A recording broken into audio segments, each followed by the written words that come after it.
Halo semua, balik lagi bareng gue Pian Rape. Dan seperti biasa di video kali ini gue bakalan lanjutin alur cerita yang sebelumnya pernah gue upload. Dan gak kerasa juga gue udah sampai ke session 20 nya ya dari alur cerita Benua Kaisar ini, atau kelanjutan dari Battle Tropes Heaven. Tanpa banyak basa-basi lagi, yuk kita langsung cek episode aja alur ceritanya.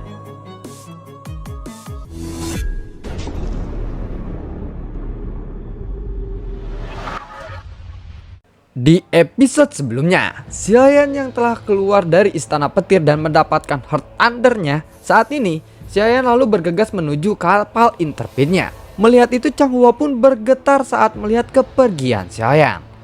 Jadi pria ini benar-benar berhasil melakukannya. Aku benar-benar tidak menyangka dia bisa mengambil benda suci seperti itu, ucap dari Chang Hua. Xiaoyan segera menjadi sosok yang tidak bisa dia tandingi. Karena Chang Yuhua tahu tentang Heart Thunder itu. Bahkan seseorang petarung immortal pun belum tentu untuk mendapatkannya.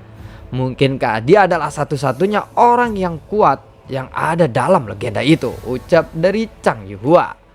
Dia tidak bisa tenang untuk waktu yang lama, tetapi dia sendiri tidak bisa memastikan apakah itu benar-benar atau salah. Yang jelas Chang Yuhua tidak memiliki keraguan kepada Xiaoyan, karena ekspresi Xiaoyan seperti itu tidak mungkin terlihat menipunya. Kemudian dia segera memasuki kapalnya. Tidak lama setelah Xiaoyan dan yang lainnya pergi, kapal Chang Yuhua pun melaju dengan sangat cepat. Dua dewa, aku ingin menanyakan sesuatu kepada kalian, ucap dari Chang Yuhua sambil memandang kedua orang yang menggunakan jubah hitam. Mereka berdua memancarkan aura kekuatan yang sangat menindas. Bahkan hanya untuk berbicara saja dengan mereka berdua, Chang Yuhua sudah dipenuhi dengan keringat dingin. Aku dengar bahwa Tuan Su Tianli telah diambil. Aku tidak tahu apakah berita ini benar atau salah. Aku hanya ingin tahu mengenai ini saja. Tetapi jika pertanyaan ini membuat Anda berdua tidak nyaman, pertanyaan ini tidak mesti kalian jawab, ucap dari Chang Yuhua. Kedua sosok itu pun terdiam beberapa saat. Sampai saat mereka pergi, salah satu dari mereka akhirnya menjawab. Ya, kabar itu memang benar. Su Tianli telah diambil olehnya. Dan sekarang kita akan merebut Su Tianli kembali darinya, ucap dari sosok itu. Setelah berbicara, kedua sosok itu pun pergi dari kapal mereka sendiri dan meninggalkan Chang Yuhua yang masih merasa heran. Mungkinkah dengan dia bertanya soal ini, dia bisa mengungkap keberadaan Xiaoyan? Dua dewa ini adalah petarung yang sangat kuat. Aku harap Xiaoyan bisa lepas dari cengkeraman mereka, ucap dari Chang Yuhua. Ternyata kedua sosok dewa itu adalah Lei Bo dan juga Valkyrie yang baru saja keluar dari ruangan waktu setelah Xiaoyan keluar dari sana. Lei Bo lah yang mengatakan bahwa dia ingin merebut kembali Su Tianli. Tentu saja dia mengatakan itu hanya untuk bercanda saja. Mereka berdua berusaha mengejar Xiaoyan sepanjang jalan, tetapi kecepatan Xiaoyan ini terlalu cepat sehingga Lei Bo tidak bisa mengejar Xiaoyan. Kalau saja ini bukan perintah dari permaisuri, aku sangat malas untuk melakukannya. Kenapa Xiaoyan pergi dengan terlalu terburu-buru seperti itu, ucap dari Valkyrie. Dia mungkin terlalu cemas. Makanya Benua Dodi lebih penting daripada hidupnya sendiri. Jadi dia akan merasa kacau jika Benua Dodi dalam bahaya, ucap dari Lei Bo. Jangan emosional seperti itu. Bagaimanapun juga dia adalah reinkarnasi Supreme. Perintah permaisuri sudah cukup untuk membuktikan identitas aslinya, bukan? Kita harus bergerak lebih cepat lagi dan menyusulnya, jawab dari Lei Bo kembali. Aku hanya tidak menyangka bahwa orang terkuat di dunia ini akan menjadi begitu lemah seperti sekarang. Reinkarnasi tetaplah hanya reinkarnasi. Sepertinya dia tidak mungkin bisa kembali ke masa kejayaannya lagi, ucap dari Valkyrie. Lei Bo pun tersenyum ketika mendengar kata-kata itu. Baiklah, beri saja dia waktu. Pasti dia akan seperti dulu lagi. Ya, seperti Supreme yang dulu. Wu Tianyu, nama dari Valkyrie. Kamu begitu terobsesi dengan seni bela diri, tetapi kekuranganmu adalah tidak memiliki rasa kemanusiaan yang baik. Kamu memang bebas untuk menjadi dirimu sendiri, tetapi menurutku karaktermu ini pasti akan menjadi penghalang di masa depanmu sendiri, ucap dari Lei Bo. Padahal Valkyrie adalah seseorang yang sangat temperamental. Tetapi anehnya, Wu Tianyu atau Valkyrie tidak membantah perkataan Leibo sekarang. Dia tetap tenang dan Leibo pun tersenyum lalu membuatkan secangkir teh panas untuk Valkyrie. Aku tahu apa yang kamu katakan, tetapi ada satu hal yang aku tidak setujui dengan perkataanmu itu. Karena aku sendiri tidak berniat untuk menerobos kekuatan immortality, ucap dari Wu Tianyu. Aku memang terlalu banyak berbicara. Aku baru saja ingat bahwa kamu memang berbeda dariku, jawab dari Leibo. Yang selalu diinginkan Wu Tianyu hingga saat ini adalah teknik seni bela diri yang sangat pamungkas. Saat ini dia sudah ahli dalam 18 seni bela diri dan cukup mahir dalam segala hal. Dan karena inilah dia memiliki gelar atau julukan Valkyrie. Bai Xingyu adalah yang mulia papiliun kedua dari aliansi dewa. Dia juga merupakan manusia yang sangat kejam. Aku khawatir dia akan membawa bahaya yang sangat besar juga, ucap dari Wu Tianyu atau Valkyrie. Tenang saja, Xian adalah seseorang yang bisa merebut tubuh leluhur iblis. Terlebih lagi, sekarang leluhur iblis telah menjadi klon baginya. Dia juga telah memperoleh Su Tianlei. Aku rasa Xian pasti bisa menghadapinya, ucap dari Leibo. Menurut Wu Tianyu, ya, Bai Xingyu adalah seseorang fighting god bintang 7. Dan dia mungkin bukanlah lawan sepadan bagi Xian. Tetapi Leibo jelas tidak khawatir tentang Bai Xingyu. Dia lebih khawatir kepada aliansi dewa yang mungkin akan terus berjuang untuk terus menyerang Xian atau benua Dodi. Bukankah mengirim Bai Xingyu untuk datang adalah tindakan yang begitu ceroboh?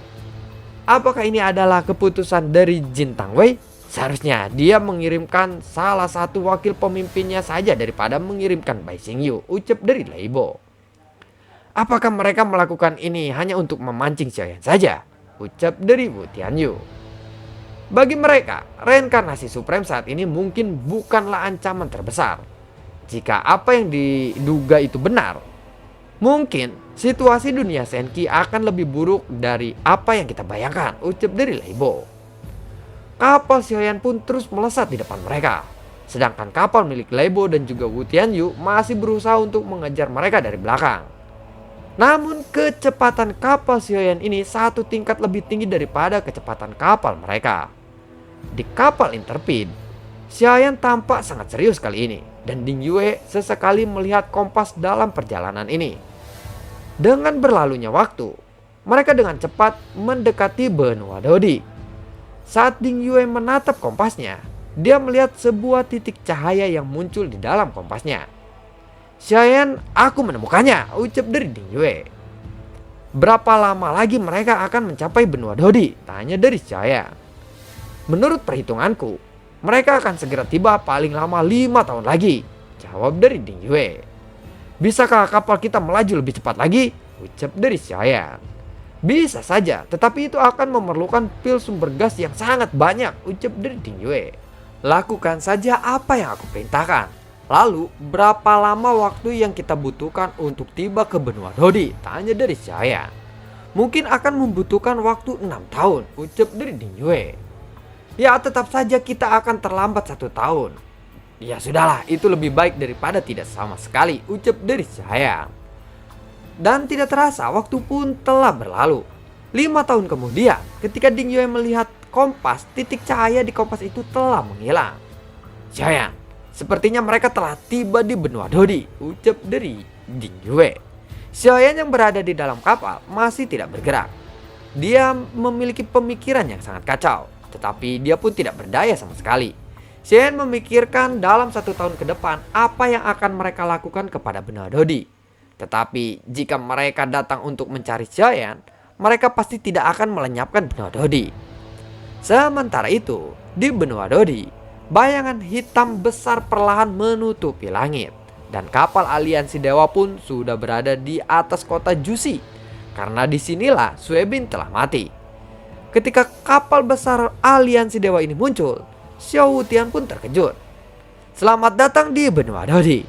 Aku Xiao Wutian. Lalu dia pun mengepalkan tinjunya kepada mereka. Aliansi dewa. Aku tidak menyangka kalian akan balas dendam dengan begitu cepat, ucap dari Liang Sanqi. Mendengar itu, Xiao Wutian pun langsung menampar pipinya dan setengah dari pipi Liang Sanqi pun membengkak. Kemudian ada 3 sosok keluar dari kapal dan menatap Xiao Wutian. "Apakah kamu penjaga dunia ini?" tanya dari Bai Xingyu. "Ya, namaku adalah Xiao Wutian." "Sepertinya ada perlu apa Anda datang ke sini?" tanya dari Xiao Wutian. "Kamu pasti sudah tahu bahwa membunuh orang-orang aliansi dewa itu adalah suatu kejahatan yang besar," ucap dari Bai Xingyu.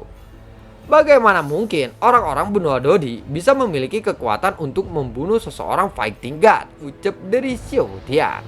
"Sudah, cepat katakan saja di mana dia," tanya dari Bai Xingyu. "Memangnya siapa yang Tuan maksud?" "Memang sebelumnya telah terjadi perang di kawasan ini, tetapi aku tidak tahu apa yang terjadi. Dan aku juga tidak tahu siapa yang Tuan maksud," ucap dari Xiao Wutian.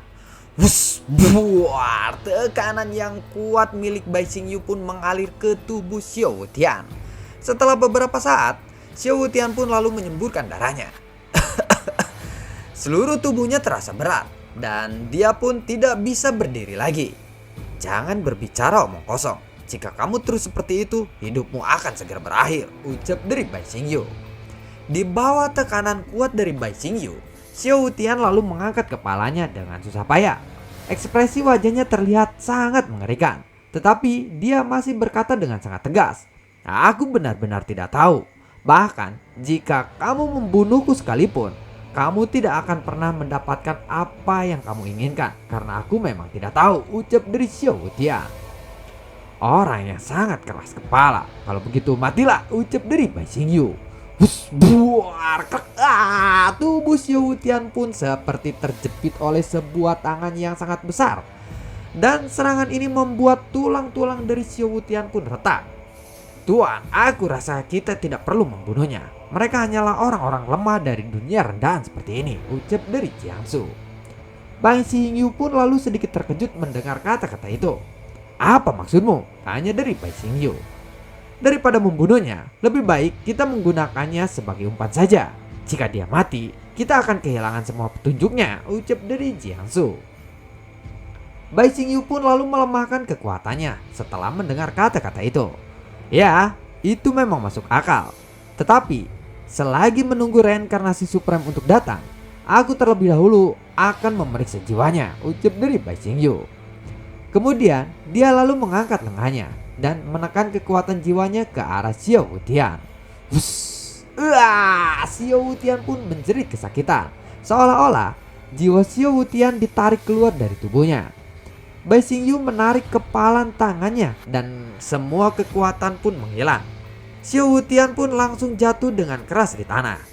"Bagaimana?" tanya dari Jiangsu sambil menatap ke arah Xiao Wutian yang jauh dengan ekspresi yang sangat dingin. "Reinkarnasi Supreme memang tidak ada di sini. Saat aku memeriksa jiwa orang ini, reinkarnasi Supreme sedang pergi ke lautan poin utara barat laut," ucap dari Bai Xingyu kepada Jiangsu. "Tempat itu sangatlah besar. Jika kita pergi ke sana, itu seperti mencari jarum di dalam jerami," ucap dari Jiangsu. "Tidak masalah, kita tidak perlu mencarinya, karena dia akan datang menemui kita." "Ini benar-benar menarik," ucap dari Bai Xingyu kembali. "Yang mulia Papilion kedua, kami di sini untuk membunuh orang yang harus kita bunuh.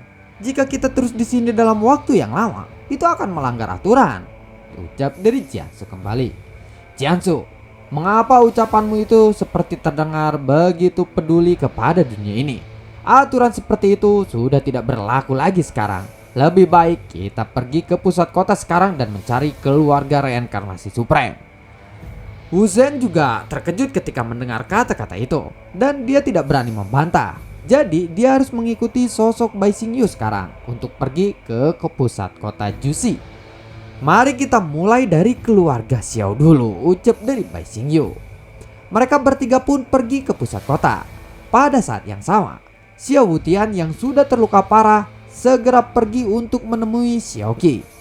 "Cepat, orang-orang itu telah memeriksa jiwaku. Mereka pasti sudah mengetahui keberadaanmu. Jadi kamu harus bersembunyi di tempat yang sangat aman. Tadi aku sudah memecahkan slip giok yang ditinggalkan oleh Xiaoyan. Dia pasti akan segera ke sini secepat mungkin. Jadi sebelum Xiaoyan tiba, jangan sampai kamu tertangkap oleh mereka, ucap dari Xiao Wutian kepada Xiaoqi. Dan lalu bagaimanakah kelanjutan ceritanya? Akankah Xiaoyan tepat waktu datang ke dunia dunia Dodi untuk menyelamatkan keluarga Xiaonya? Nantikan video gue berikutnya dan semoga sehat selalu untuk kalian. Bukan salah gua kalau misalkan durasinya kurang berapa menit gitu ya, karena skripnya habis sampai di situ. Nanti biasa di episode berikutnya gua bakalan tambahin durasinya untuk mengganti durasi yang sekarang. Sampai ketemu lagi di video gua berikutnya. Assalamualaikum dan sampai jumpa. Dadah. Semoga sehat selalu untuk kalian.